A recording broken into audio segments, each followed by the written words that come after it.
बिस्मिल्लाहिर्रहमानिर्रहीम। अस्सलाम वालेकुम। आज का हमारा लेक्चर नंबर 4 है, preparation for the PPSC exams, lecture maths. इसमें आज ग्रुप थ्योरी के अंदर जो हमारा टॉपिक है जिसको हमने पढ़ना है वो है group symmetric groups. Symmetric groups क्या होते हैं, इसकी डेफिनेशन से स्टार्ट करते हैं। डेफिनेशन है आपके सामने सिमेट्रिक ग्रुप की। सिमेट्रिक ग्रुप स्टार्ट कैसे होते हैं? फॉर एग्ज़ाम्पल आपके पास एक्स एक सेट है, नॉन एम्प्टी सेट।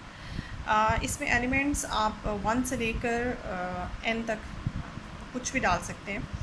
फ़िलहाल मैंने जनरलाइज़ करने के लिए एक सेट लिया है जिसका ऑर्डर जो है वो n है, n एलिमेंट्स हैं। कुछ फंक्शंस आपने डिफ़ाइन किए जो बाइजेक्टिव फंक्शंस हैं, इस तरह से कि उनकी डोमेन और रेंज में सेम सेट है x। आपने ये फंक्शंस डिफ़ाइन किए और इनके साथ खसूसियत ये है कि इनकी डोमेन और रेंज ऐसी है और ये बाइजेक्टिव हैं। इन सब फंक्शंस को उठा के एक सेट में डाल लें। ये सेट आपके सामने लिखा हुआ है, इस सेट Sn में डाल लें। ये सेट जो है ये सेट कहलाएगा द सेट ऑफ एंड। इस तरह के जो फंक्शंस होती हैं उनको हम ख़ास किस्म के फंक्शंस कहते हैं। उन्हें हम बिकॉज उनकी ये प्रॉपर्टी है कि वो बाइजेक्टिव भी हैं, उनकी डोमेन और रेंज सेम है, और जो जिस सेट के ऊपर उनकी डोमेन और रेंज बन रही है वो सेट भी आपके सामने लिखा हुआ है। तो इस तरह के फंक्शंस जो हैं वो परम्यूटेशंस कहलाते हैं, ठीक है। और ये परम्यूटेशंस जब आप किसी सेट में डाल देते हैं तो वो सेट उसको रिप्रेजेंट किया जाता है Sn से, और बहुत जगह पे आप ऐसे भी देखेंगे कि इस सेट को Sx से रिप्रेजेंट किया हो, यानी कि जिस सेट के ऊपर आप ये परम्यूटेशंस बनाते हैं और परम्यूटेशंस फिर S में डालते हैं, इसको इस तरह से इसके सबस्क्रिप्ट में n लिखने के बजाय x भी लिखा जाता है। ये n जो है इस x सेट का ऑर्डर है और x भी अदरवाइज़ लिखा जा सकता है। ये जो सेट है ये इस तरह की ऑल पॉसिबल परम्यूटेशंस को कंटेन कर रहा है। अब कितनी परम्यूटेशंस आप यहाँ पे बना सकते हैं? इस तरह के आप बहुत से परम्यूटेशंस या फंक्शंस बना सकते हैं जो बाइजेक्टिव भी होंगे और जिनकी डोमेन और रेंज x होगी। और इसका एक एस्टिमेटेड फार्मूला भी है कि आप यहाँ पे जितना आपके x का ऑर्डर होता है उतने ही, अगर आप उसका n फैक्टोरियल, जैसे फॉर एग्जांपल यहाँ पे n ऑर्डर है, n का आप फैक्टोरियल ले लें तो इतनी परम्यूटेशंस आप इस तरह की बना सकते हैं जो बाइजेक्टिव होंगी और जिनकी डोमेन और रेंज में x होगा। तो आपके पास ये फार्मूला हो गया। तो जितनी भी आपके पास n फैक्टोरियल परम्यूटेशंस बनी वो सारी की सारी आपने S सेट में डाल दी। तो ये S सेट अगर चेक किया जाए तो ये सेट आपका with respect to multiplication group बनाता है, ग्रुप ऑफ परम्यूटेशंस कहलाता है, बिकॉज इसके अंदर सारी परम्यूटेशंस पड़ेंगे। इसको हम ग्रुप ऑफ परम्यूटेशन भी कहते हैं या हम इसको सिमेट्रिक ग्रुप भी कहते हैं। इसके दो नाम हैं। अच्छा, this is called the symmetric group. इस ग्रुप का जो ऑर्डर है वो ऑब्वियसली n फैक्टोरियल है, बिकॉज इसमें n फैक्टोरियल हमारे पास परम्यूटेशंस रखी हुई हैं, और इसके साथ ही साथ इसकी जो डिग्री है वो ये सबस्क्रिप्ट है। इसकी डिग्री वही होती है जो x का ऑर्डर होती है, x सेट का ऑर्डर। तो इसकी डिग्री n है और इसका जो ऑर्डर है वो n फैक्टोरियल है। ये तो बात होगी आपके पास इस तरह से परम्यूटेशन ग्रुप की या सिमेट्रिक ग्रुप की। लेकिन इसमें बहुत से सिमेट्रिक ग्रुप बन सकते हैं, जैसे कि S1 है फॉर एग्जांपल, अगर x के अंदर एक ही एलिमेंट हो, और S2 है, S3 है, S4 एंड सो। जैसे जैसे आप x के एलिमेंट्स बढ़ाते जाएंगे वैसे वैसे ये आपकी इस सिमेट्रिक ग्रुप की डिग्रीज भी बढ़ती जाएगी। लेकिन जो बहुत ज़्यादा डीलिंग हमारी होती है वो हमारी डीलिंग जो है वो S3 के साथ होती है। S3 इसलिए मैं सिर्फ इसमें से इतनी डेप्थ में जाने की ज़रूरत नहीं है, इसमें से सिर्फ मैं आपको S3 के ऊपर वर्किंग जो है वो करवाऊँगी। ये है जो आपके सामने S3 लिखा हुआ। फॉर एग्जांपल, अगर आपके पास जो बेस सेट है उसके अंदर आपके पास 3 एलिमेंट्स हों तो फिर उसके ऊपर जो बाइजेक्टिव मैपिंग्स यानी कि परम्यूटेशंस हम बना सकते हैं वो फिर 3 फैक्टोरियल उसके ऊपर परम्यूटेशंस बन सकती हैं, यानी कि 6 परम्यूटेशंस बन सकती हैं। उन परम्यूटेशंस को मैंने उठा के S में लिख दिया, S3 में लिख दिया, तो ये आपके सामने लिखी हुई है। याद रखिएगा कि परम्यूटेशंस में से एक परम्यूटेशन हमेशा आइडेंटिटी परम्यूटेशन लाजमी होती है, बिकॉज आइडेंटिटी परम्यूटेशन भी बाइजेक्टिव होती है। जो आइडेंटिटी का डिफाइनिंग बिहेवियर है वो उसको परम्यूटेशन जो है वो सेटिस्फाई करती है। तो एक परम्यूटेशन उनमें से आइडेंटिटी परम्यूटेशन लाजमी होती है। उसके अलावा बाकी आपके पास ये 5 परम्यूटेशंस हैं। ये 5 परम्यूटेशंस आइडेंटिटी के साथ मिलके ये 6 परम्यूटेशंस जो हैं ये आपके पास S3 symmetric group of degree 3 बनाती हैं। इसके एलिमेंट्स फ़िलहाल जो रिप्रेजेंटेशन है वो हम नॉर्मली इसकी ऐसे रिप्रेजेंटेशन देखते हैं कि आपको जो नज़र आएगी अक्सर लिखी हुई कि ये एक ऐसा ग्रुप है जिसके दो जनरेटर्स होते हैं ए और b, such that a cube b square और a b square is equals to a, इस तरह का होता है।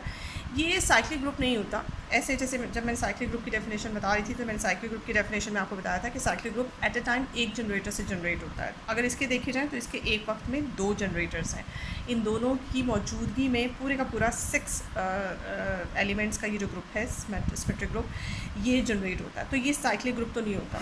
ऐसा ग्रुप जिसके दो या दो से ज़्यादा जनरेटर हो तो वो इस वक्त S3 भी उन्हीं में शामिल है। ये नॉन साइक्लिक ग्रुप होता है, इसके दो जनरेटर्स होते हैं और इसकी एक जनरेटर का ऑर्डर 3 होता है और दूसरी जनरेटर का ऑर्डर 2 होता है। और अगर इन दोनों जनरेटर्स को मल्टीप्लाई किया जाए तो आंसर में जो भी एलिमेंट नया बनता है उसका ऑर्डर भी आपके पास 2 ही होता है। इसमें इसको डिटेल से अगर पढ़ना हो तो इसमें अगर आप इन एलिमेंट्स का बिहेवियर चेक करें, इन एलिमेंट्स का बिहेवियर बिल्कुल वैसे ही होगा जैसे कि यहाँ पे फॉर एग्जांपल अगर हम इसे खोलते हैं तो इसके अंदर एलिमेंट्स आते हैं a square, e b, a b, a square b and ठीक है जी, ये 6 एलिमेंट्स आते हैं। इनमें से हर एक एलिमेंट ये तो आइडेंटिटी है, it stand for identity permutation, और बाकी ये जो 1 2 3 4 5 एलिमेंट्स हैं ये बाकी परमुटेशंस के लिए हैं। इनमें से कौन सी परमुटेशन किस तरह का बिहेवियर रखती है अकॉर्डिंग टू दैट। सो हमने जो डील करना है वो हमने इस शेप के साथ डील करना है, अपने सिमेट्रिक ग्रुप की इस शेप के साथ हम डील करेंगे। तो इसकी हिस्ट्री थोड़ी सी मैं इसीलिए परमुटेशन ग्रुप की बताना, मैंने आपको थोड़ा सा उसकी बैकग्राउंड बताई कि परमुटेशन ग्रुप्स या सिमेट्रिक ग्रुप्स बनते कैसे हैं, ताकि मैं S3 की तरफ आ सकूं, क्योंकि S3 की डीलिंग हमारे जो है वो कोर्स में बहुत ज़्यादा है। तो S3 के एलिमेंट्स का कुछ यहाँ पे स्पेसिफिक बिहेवियर भी होता है, जैसे कि ये जो प्रॉपर्टी दी होती है आपके पास ए बी का whole square is equals to e, यहाँ से हम बहुत से इंपॉर्टेंट रिजल्ट्स निकाल सकते हैं। ये आगे जाके जब हम वर्किंग करेंगे हम मुख्तलिफ टॉपिक्स की तरफ जाएंगे, जैसे कि नॉर्मल सब ग्रुप हैं एंड सो ऑन, वहाँ पे जाके देखेंगे कि इसके ऊपर कैसे काम किया हुआ है। इसी तरह से साथ ही मैं डायहेड्रल ग्रुप की भी बात कर दूँ, डायहेड्रल ग्रुप भी ऐसे ही होते हैं। डी एंड्स जो बिल्कुल फर्स्ट लेक्चर में मैंने आपको बताया था, वो भी नॉन साइक्लिक ग्रुप होते हैं क्योंकि उनके भी 2 जनरेटर्स होते हैं। उसमें भी एक जनरेटर का ऑर्डर जो है वो n होता है अकॉर्डिंग टू दैट जो d का सबस्क्रिप्ट होता है। ये भी डायहेड्रल ग्रुप है जिनकी डिग्री n है, एंड सिमेट्रिक ग्रुप और डिग्री n दोनों की इसी तरह से सेम सिमिलैरिटी होती है कि इनकी डिग्री में n ही लिखा होता है। लेकिन सिमेट्रिक ग्रुप का जो ऑर्डर है वो n फैक्टोरियल होता है, जबकि डायहेड्रल ग्रुप का ऑर्डर जो है वो इस n को 2 से मल्टीप्लाई करने से आता है। ठीक है, तो डायहेड्रल ग्रुप का ऑर्डर और सिमेट्रिक ग्रुप का ऑर्डर जो है वो थोड़ी सी सिमिलैरिटी भी है और इनमें इनकी रिप्रेजेंटेशन में, और लेकिन इनका ऑर्डर जो है वो फाइंड करने का तरीका कुछ और है। इसके बाद इसमें जो दूसरा एलिमेंट होता है, दूसरा जनरेटर होता है, उसका फिक्स ऑर्डर जो है वो आपके पास ई होता है, और इसके अलावा ए बी का स्क्वायर जो है वो भी आपको ई ही देता है। तो ये हमारे पास डायहेड्रल ग्रुप भी हो गया और सिमेट्रिक ग्रुप भी हो गया, थोड़ा सा हमारा इंट्रोडक्शन इसके साथ हो गया। और इसके अलावा हमारे पास ऑल्टरनेटिंग ग्रुप भी है, ये भी सिमेट्रिक ग्रुप से रिलेटेड ही है। आई थॉट के इसका भी जिक्र साथ ही कर लेना चाहिए।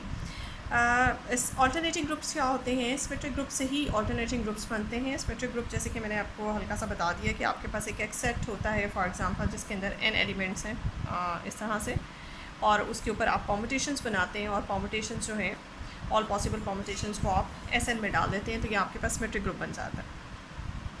अब जैसे कि आपके पास आपने परमुटेशंस बनाई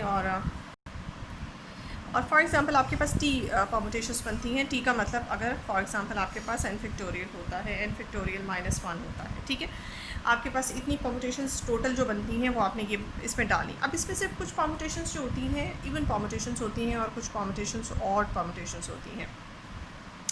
अब परमुटेशंस का टॉपिक जो है वो चूँकि हम BSc लेवल में भी पढ़ लेते हैं कि इवन परमुटेशन किसे कहते हैं और ऑड परमुटेशंस किसे कहते हैं। तो इवन परमुटेशंस वो होती हैं which can be splitted into the even number of transpositions. अगर वो परमुटेशंस जो कि जब आप उसे सप्लिट करें और वो इवन नंबर ऑफ ट्रांसपोजिशंस में कन्वर्ट हो जाए तो उसे हम इवन परमुटेशन कहते हैं। और इसी तरह से ट्रांसपोजिशन क्या होती है कि फॉर एग्ज़ाम्पल आपके पास एक जैसे कि परमुटेशन है, जैसे कि हम बात करते हैं अगर हम 1 2 3 4 5 अप टू n है, जैसे 1 2 पे मैप हो रहा है, 2 3 पे मैप हो रहा है, 3 4 पे मैप हो रहा है, बिकॉज मैपिंग ही है ना, फंक्शन है। 4-5 पे मैप हो रहा है, 5-6 पे मैप हो रहा है, और करते कराते n जो है वो आपके पास 1 पे मैप हो रहा है। तो ये एक परमुटेशन है। वैसे तो नॉन साइक्लिक भी होती है और साइक्लिक परमुटेशंस भी होती है। इसका खैर एक लंबा एक टॉपिक है, मैं ज़्यादा डेप्थ में नहीं जाना चाहती हूँ, ऊपर से ही हल्का सा बताना चाहती हूँ। तो जैसे कि आपको पता है कि साइक्लिक परमुटेशंस भी होती हैं और नॉन साइक्लिक भी होती हैं। तो साइक्लिक परमुटेशंस की तरफ जब हम आते हैं, हर परमुटेशन जो है can be separated into the cyclic permutation, and cyclic permutation further can be separated into transpositions. Transposition ऐसी परमुटेशन को कहते हैं या ऐसे साइकिल को कहते हैं जिसकी लेंथ जो है वो 2 होती है। तो इसको अगर आप सेपरेट करते हैं साइक्लिक परमुटेशंस में और ट्रांसपोजिशंस में, और वो आपके पास तादाद में इवन ट्रांसपोजिशंस आती हैं, इवन नंबर आता है, तो फिर वो परमुटेशन जो है वो आपके पास एक परमुटेशन होती है इवन परमुटेशन। अदरवाइज़ वो परमुटेशन जो है वो आपके पास एक ऑड परमुटेशन होती है। इवन परमुटेशंस को अगर हम निकाल लें और ऑड परमुटेशंस को अगर हम निकाल लें तो इनको सेपरेट अलग अलग किया जा सकता है।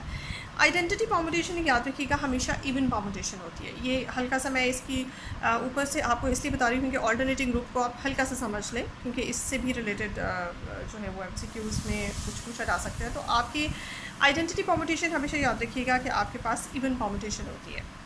इसके बाद जो परमुटेशंस होती हैं उनमें से कुछ इवन होती हैं, कुछ ऑड होती हैं। एक चीज़ जो याद रखने की है वो ये है कि आपके पास SN के अंदर जितनी इवन परमुटेशंस होती हैं उतनी ही ऑड परमुटेशंस होती हैं। ये इंटरेस्टिंग चीज़ है।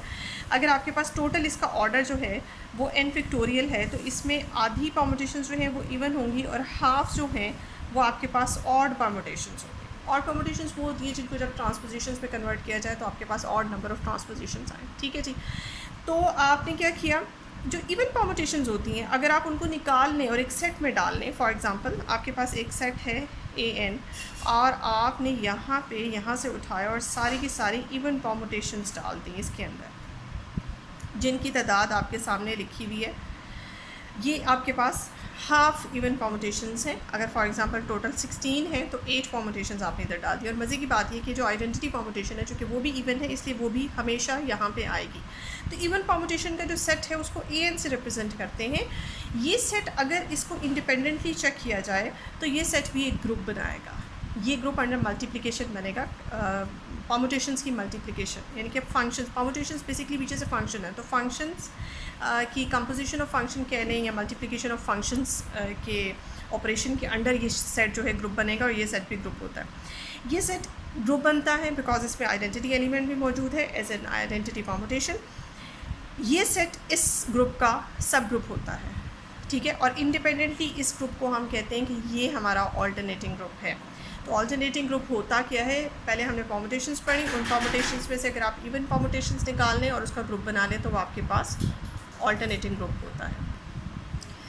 परमुटेशन ग्रुप हो गया, उसके बाद हमारा ऑल्टरनेटिंग ग्रुप हो गया। एंड ऑल्टरनेटिंग ग्रुप की डिग्री भी हमें पता चल गई, ऑल्टरनेटिंग ग्रुप की खुसूसियत भी पता चल गई, और ये कैसे बनता है, ये हमारे सिमेट्रिक ग्रुप का ही सब ग्रुप होता है।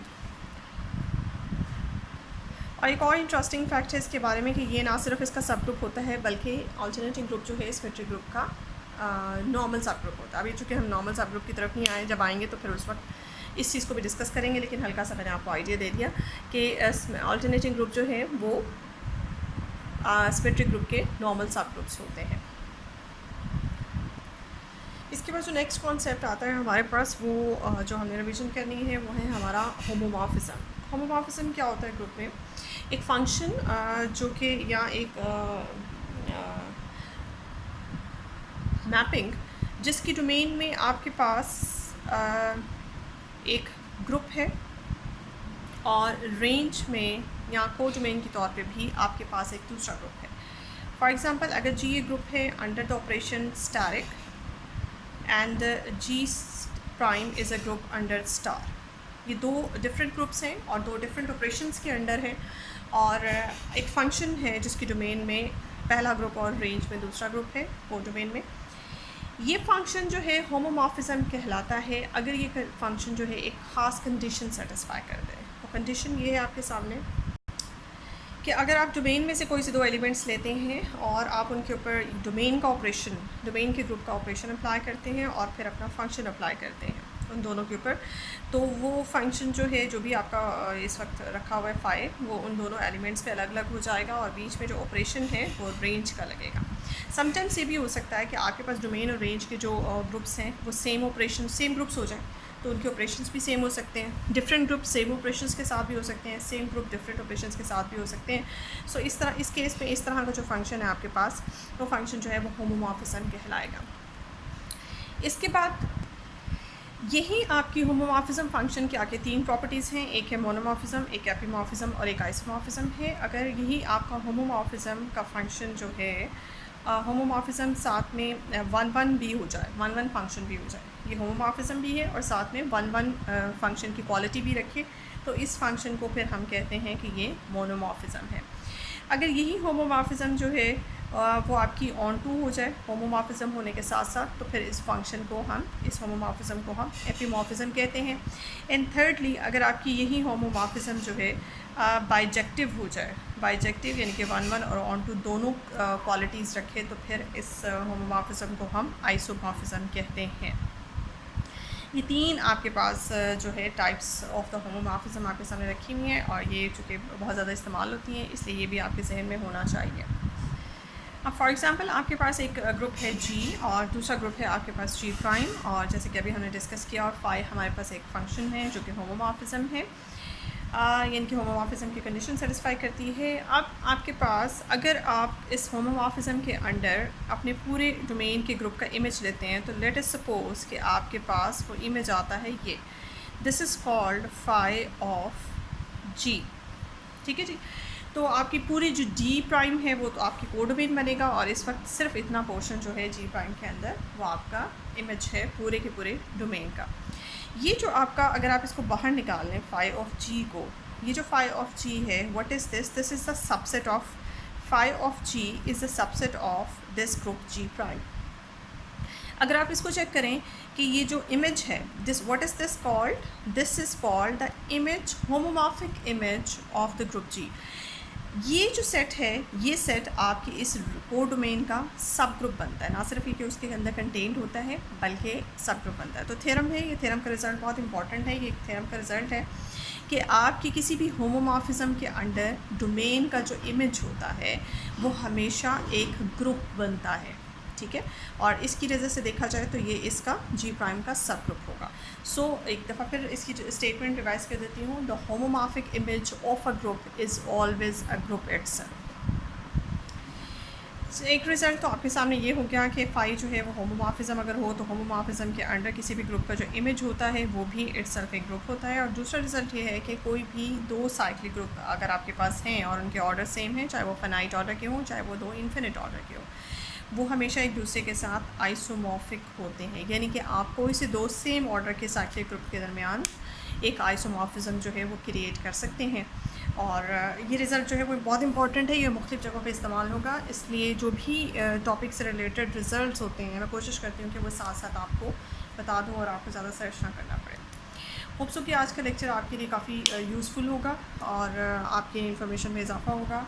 अपने नेक्स्ट लेक्चर के साथ इंशाल्लाह मैं नेक्स्ट वीडियो में हाज़िर होंगी। तब तक के लिए इजाज़त दें and thank you so much. मेरा चैनल अगर आपने सब्सक्राइब नहीं किया तो काइंडली सब्सक्राइब करें।